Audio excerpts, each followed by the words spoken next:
Hey guys, what's up? Matt here, and welcome to another episode of Coffee is for Closers. Myself and James today, and we're going to be talking about the attributes, characteristics, and all things of what we think makes a good salesperson. So with that, cue the intro.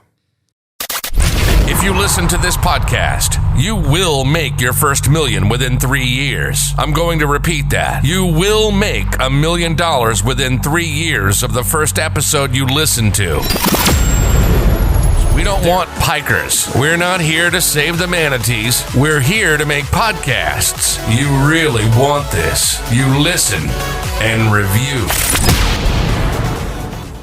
Put that coffee down. So, what do you think makes up the characteristics of a good salesperson? I don't know. Yeah.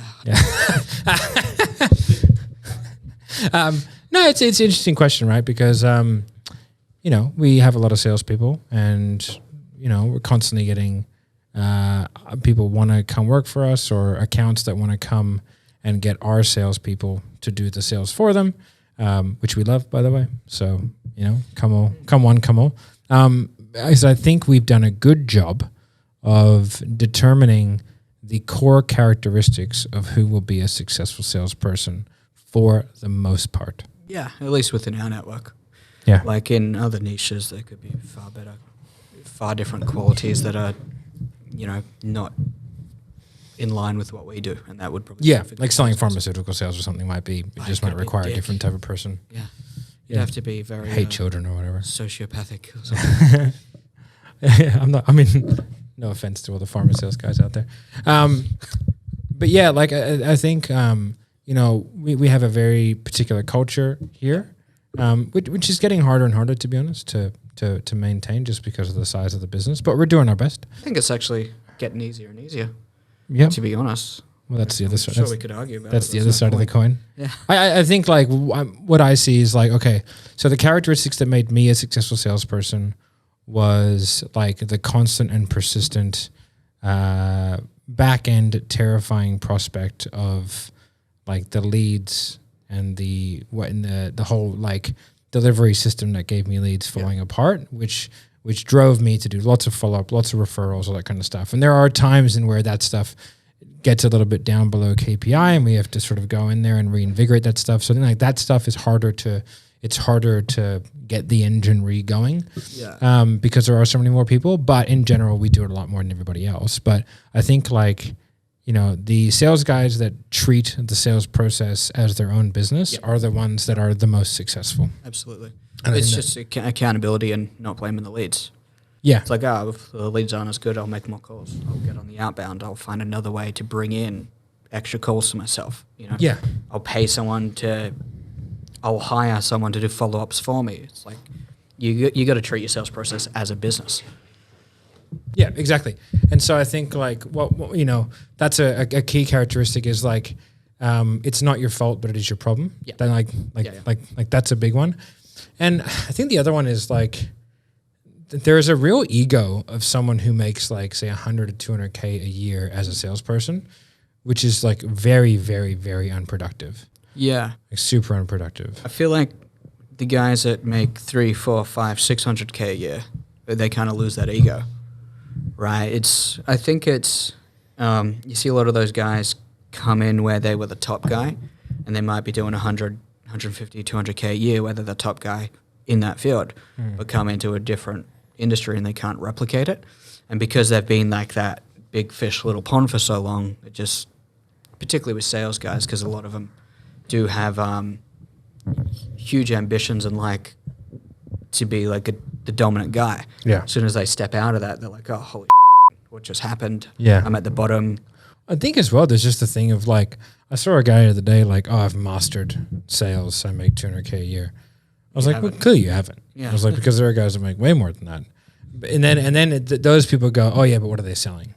It's like, it doesn't matter. What's your conversion rate?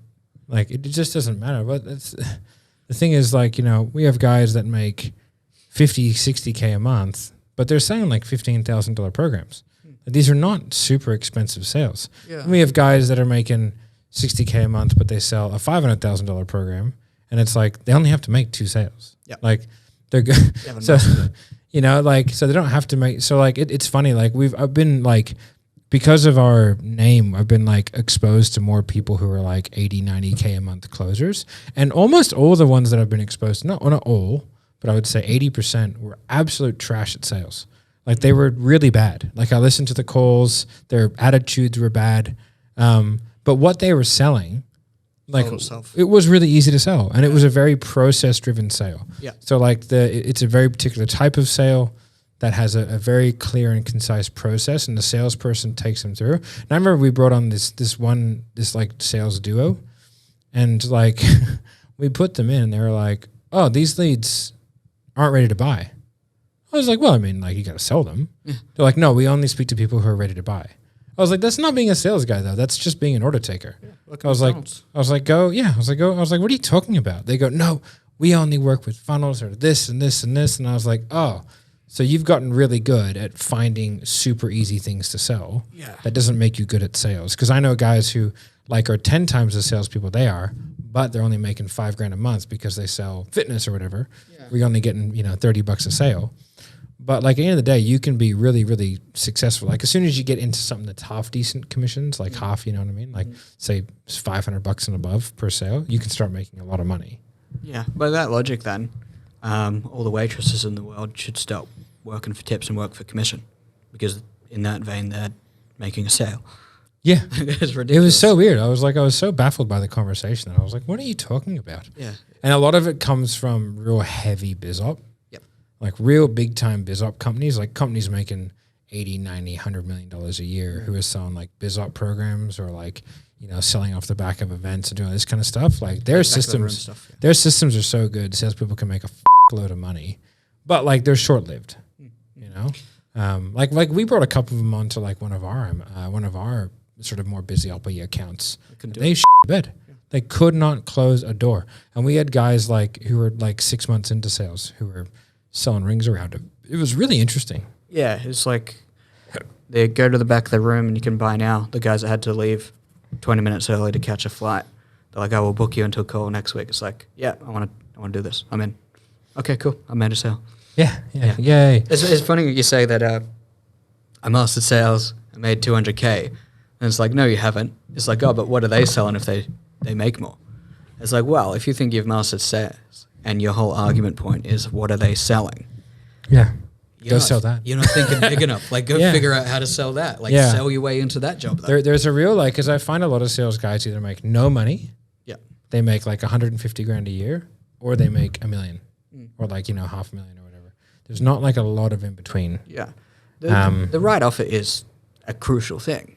Yeah. Right. But you have to have skill set. There are guys making a load. Like, you could take someone like Marco. Yeah. You could put that guy selling cars, he'd kill it. Yeah. He'd be like, mid 6-figure earner, no dramas, any car. You could put him in insurance, you could put him in whatever, and the guy's going to be a super successful sales guy. Like, that's to me what like a sales guy is. It's someone who's like not a one-trick pony. Yeah. Like, I never want to hire someone who's a very specific, and I can usually hear it. Like, if I listen to a call, I'm like, they're only going to be good at selling that one thing. Yeah. So it's like if they come over, we have to have the conversation. Like when we brought when we brought Anthony over, right? And I've had chats about this. Like he was really good at selling that one thing, and he needed like a transition period. And it's like, we have to talk you through this. Like there's going to be a down period because we need to get you to sell anything. Now, he's top 3 sales guys that we have in the whole company. We were confident he'd figure it out, but we were also aware that he's going to get the bed for a little bit. Yeah. And now that he's figured it out, man, like I did lots of training with him one-on-one, lots, like every single week, and he would call me all the time and stuff like that. And we did a lot of very nuanced training. And now that dude sells everybody, bro. Yeah. I think like he's better than me now for sure. The 2 key things for making those like big $1 million in commission is, 1, the right offer plus the skill set. Put them both together, kill it. Yeah. And you can be successful either way. Yeah, you're going to be most successful when you got both. Yeah, because I've made decent money selling really hard offers. Yeah. And then I've gone to easier offers and gone like, oh my God, this is crazy. Yeah. And that's why like when we have an easy offer, I always let the team know, hey guys, like this is the gravy train. Don't get an ego about it. Yeah. This is a relatively easy sale for now, and that will change. And like, don't start to get upset about it, because marketing goes in cycles, sales goes in cycles. like it's something that we have to be aware of, that like, you know, if a new offer, like a crypto offer right now, or was at least like 6 weeks ago, extremely hot because the market was now the market's tanking. People don't want to buy it. Right? Like everyone's a little more skeptical, a little bit harder to get people on calls, you know, marketing, you know, everything's not working as well. Now in February, if that flips again and it starts skyrocketing, all those people are going to have a ton of extra cash. It's going to be laydowns again. So it's like don't get complacent. Yeah, as soon as we hit a bull run, like that offer goes to the roof. Oh man, that thing will go through the roof again. But we're still making a ton of sales. But yeah, so it's a funny one. It's like, you know, the good salesperson, I think, one, looks at time frames on a much longer scale. Yeah. Like, you know, you can tell how inexperienced the salesperson is by how fast they make changes when they enter a slump, and how they rationalize slumps as well. Like, because I remember I've gone through times where like I had a couple of slow weeks and I was like, like you have to really take a look at it from a very unemotional standpoint and gone, is there an element of circumstance that's here? Yeah. And if there is, that's fine. I can cop that. Is there an element of things that I can control? What are the elements that are out of my control? And how do I take back the elements that are in my control and maximize them? And how do I somewhat compartmentalize emotionally the areas that are outside of my control? Yeah, I also think like a good sales guy doesn't let them get in a slump. Like they notice or foresee a problem, they fix it before it becomes. Yeah, I think by slump I mean a period of down sales. Okay, yeah. Right, like a slump is usually emotional. Yeah. I don't think good sales guys have slumps, like really good ones. Yeah, me too. I don't, because I just don't. I think if you have a good process, you just do the process and the numbers will bear out. Yeah. Which is why you can't call not making any sales for 2 weeks a slump, because like, well, what if you make all the sales in the next 2 weeks and it just evens out to be your numbers anyway? Yeah. Was that really a slump? Okay, for reference, when I say slump, I mean not closing the deals that you would have closed if you were in a different state. Yeah, that's weird to me. Like, I don't understand why that happens for me personally. Yeah. And this is, everyone who talks about mindset blames everything on mindset and thinks everything is because of mindset. But I just think that you just do your process. Like, I remember when I was doing calls for 7th level, like I was getting up at 3 a.m. doing sales calls, super tired, with little kids, getting up, woken during the night on like 3 hours sleep, and I was like that. But I just did the process, and the process didn't change. Like, so I don't understand why, like, your mental state would change the way that you do things unless you don't have a process and you're selling on like your ability to emotionally connect or something like that, and you just don't have the ability because of some externalized factor. But that's just not being a good sales rep. Yeah. Well, exactly what. Like, that's my point, right? Yeah. A good salesperson doesn't let that happen because they recognize I've fallen out of my process. I need to get back into it. Yeah. You know? But like, you could have down weeks in sales because of marketing got switched off. That's not a slump. But if you had the same 10 leads week 1, the same 10 leads like week 2, and you say 8 of them were closable, right? You go 8 from 8 one week. Next week you go 2 from 8, same leads. Yeah. Like that, a good salesperson doesn't let happen. Yeah. And then it's like, if you are going through a period where like you're closing lower than normal, you have to look at that and go like, well, why? Yeah. And not look at it and go like, I most of the time when people come to me with problems, most of my answer is, well, we just don't have data. Yeah. Like, and then I never hear from them again because it was never a problem. Yeah. We're like, oh man, I'm really struggling to close. It's like, wait a second. Are you struggling to close in general, or has this week been slow? Oh, this week's been okay, man. Cool, dude. Like, who cares? And I think that was really frustrating for the accounts that I was on when I was a sales guy, because they'd be like, oh, sales are low this week. I go, yeah. Cool, man. They go, well, what are you going to do about it? I go, nothing. I do everything already. Keep doing what I'm continuing to do, and like, I won't change. I used to go, hey, man, like, my only job is to make sales. So I literally, like, every part of my day is devoted to making sales, generating my own leads, doing my referrals, doing my follow-ups to make sure that I do the most amount of sales possible. Do you know why? Because I only get paid when sales are made. So I need to make sales. So I'm always doing everything. So it's like, if you want like the rationale behind why they're down, it's because of this. But it's like, I've got a few follow-ups coming up. I've got this. And one thing I never do is point. One thing I don't do anymore is point at the wall. and give a prediction. Yeah. Giving a prediction is like the worst thing you can do as a sales guy, because you go in there and you're like, yeah, like a couple of the guys used to be really bad for it. They go, oh, it's going to be massive. I got like 11 sales closing this week. Like, all right, cool, man.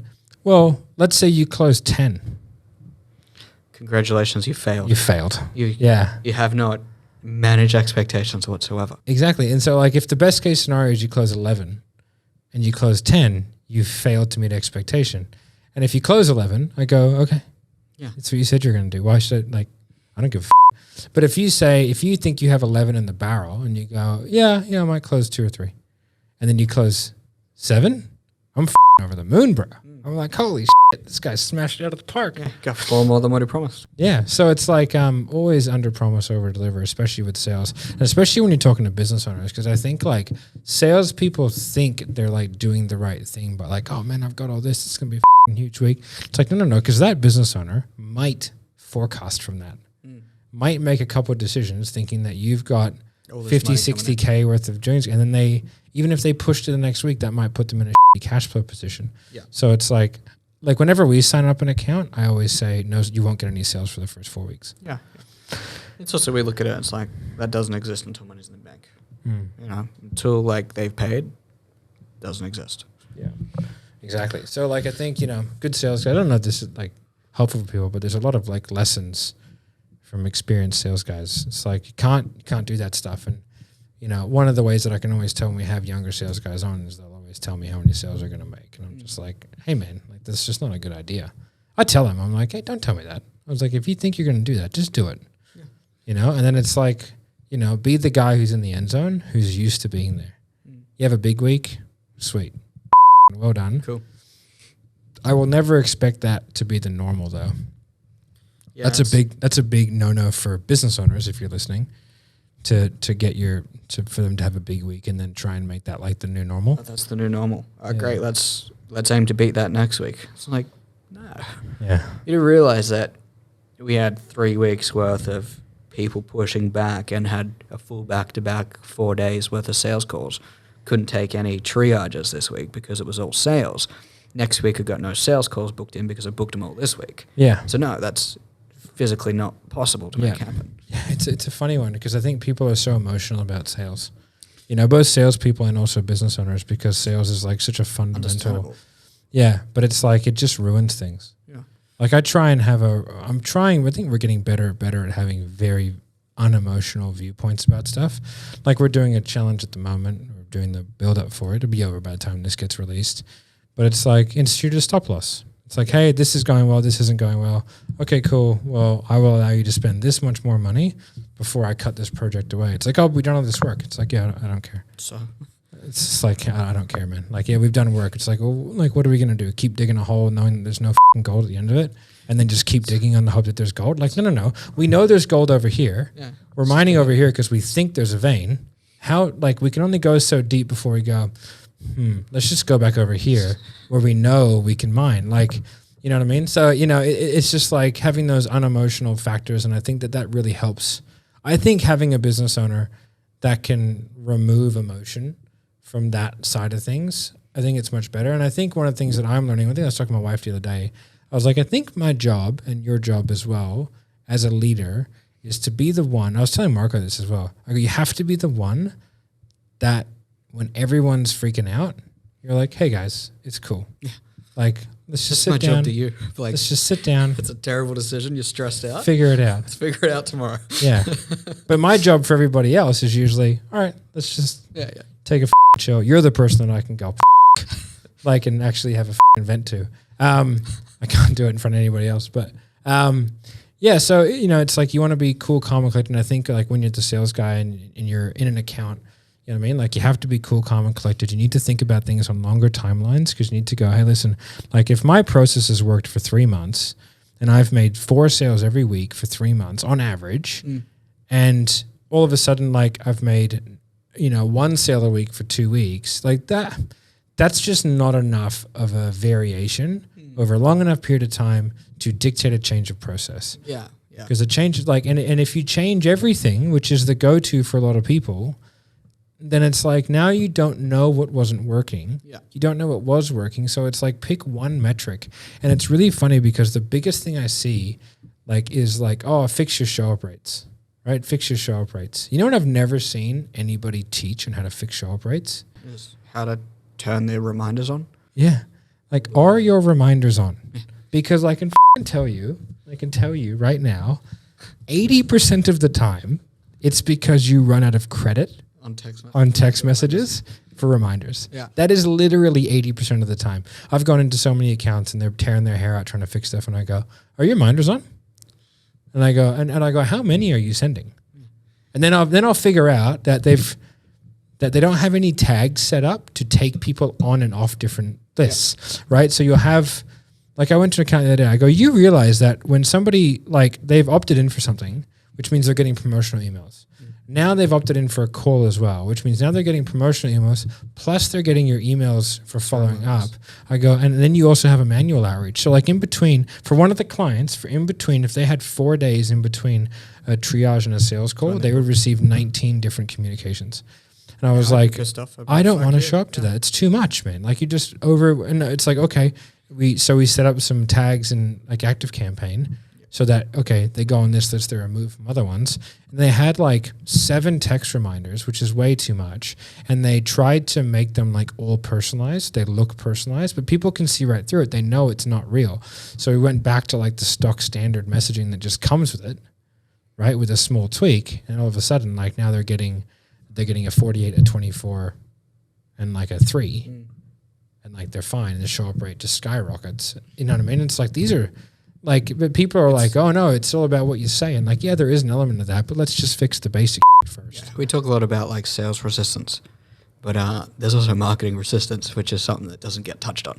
Yeah, right. It's just stupid. Yeah. Okay, so we went through like what makes a good sales guy, what makes a bad one. I'd say the first and foremost is blaming leads, and which is frustrating because sometimes it is the leads. Like, well, it can be, but as soon as you put blame onto them, you take away the accountability. Yeah, right? Totally. And then you're just digging yourself in a hole, and that becomes like habitual. And if you just blame the leads, you miss the problems with it. It's like, okay, well, let's say if it was the leads, it wasn't you.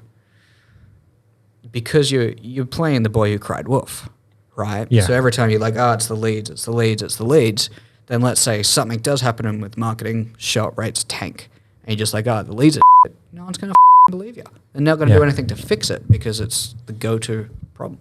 It's like, why don't you just admit, maybe you were off and you couldn't sell? Yeah. There needs to be like a really good, that's why having like an intermediary, I think like us is good because like we're not emotional at the sales guys. Yeah. We can provide honest feedback about the leads, which is why we have a lead quality metric that we try to do before the sales call. And it's like, if you have a lower quality of lead, you just need to have a sales process that can sift through it without being a massive time drain on the individual. Because like if you have really poor quality leads, like, which is fine, as in poor quality, they're not particularly in niche. They don't have a lot of brand awareness, stuff like that. That's fine. It's not abnormal, but you just have to have a higher volume of them. They should be cheaper. If you have a low volume of leads that are expensive, that's a real problem.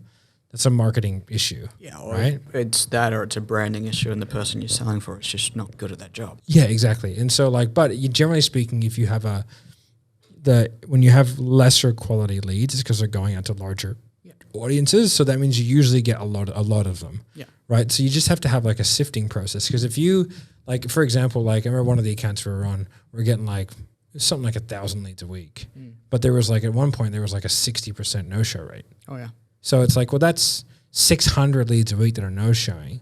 So they wanted them to go all to a sales call. That would be 1,000 hours a week booked out for sales calls. That's like a team of 50. You know what I mean? Like it's not going to happen. Which is crazy. You're going to close at 1%. And that's why like a lot of the BizOp accounts, like not the ones that we're on, but a lot of the ones like, you know, like all these big Amazon ones, like, oh, just say one, I don't know about their situation, like 9 University, stuff like that. I don't know anything about them in big. I'm just using them as an example of like, you know, Kevin David, 9 University, all these big guys, right? Now I don't know anything about their sales process in particular, but a lot of them have like an incredibly high volume of lead that is relatively unqualified, which they then send to a sales call. So they have a huge sales force of really unsuccessful salespeople. Yeah. They might have one or two guys that are doing pretty good, but for the most part, most of them are unsuccessful, and they're a victim of the process. Yeah. Like, who was I talking to the other day where they were doing... Steve. Mark? No, it was a girl. It was a lady who's in Inner Circle, which if you want more information about, you can go to salesrevolution.group, which is one of our coaching programs with sales coaching programs. She's in Inner Circle, and she was telling me she does a tripwire sale.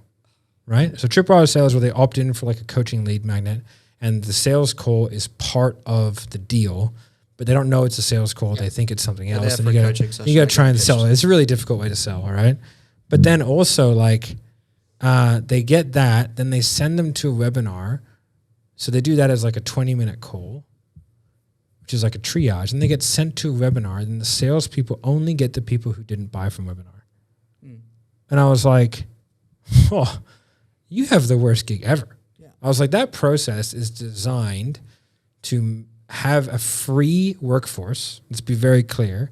That's a free workforce to sift through all your junk leads so you can sell people and not pay any commissions. Mm-hmm. That is exactly what that's designed for. There's no one else will convince me otherwise, because those people are on commission only, and they're on commissions for the people they close, which are the people that the owners couldn't close, which is a way of doing it. That's I was like, that is a rough deal, man. You got to wonder, like, what the quality of the sale coming through is. Like, going through that process as well. Like, I mean, I told her. You're going to get people really bought in, probably not. I told her, I was like, man, if you figure that out, you'll be a beast. Yeah. I was like, you will straight up be a beast of a salesperson, because that's crazy. You could sell, like, if you figured out that process, you could sell so much trash. Yeah. Like, people will buy things. Like, it's the way it is. Man, that was a ruthless. I was like, that's the worst sales process I ever heard. I mean, it's like, I get it from a profitability standpoint from the business owner, but like, that's a rough sales process. Yeah. I mean, like, if that business owner came to us, we would say no. I'd be like, no way. That's just mean. Yeah. It's a mean business model. It's also like, it's cringeworthy process. Yeah. Like, that's just like scam alert type stuff. Like, that type of advertiser is just like, come on. Yeah, I mean, like, there are a lot of like legit I'm sure there are, yeah. people who do that model of selling, but I think like there should be a commission for everyone that they triaged onto the webinar. You know what I mean? And even that's a little bit much, if you ask me. That would be a base if I was taking all those triages. Yeah, you'd want to have just pay the people a base and just. You know what I'd do if I was her? I'd just start pitching them in that 20 minutes before they go to the webinar, or book them into a call and don't give them the webinar. Tell them not to buy on the webinar, that you have a better discount. Say, hey, if you actually don't buy, you get a discount. So, I mean, it's pretty unethical. Yeah. But the whole thing's when you're playing with fire, like it's a weird one.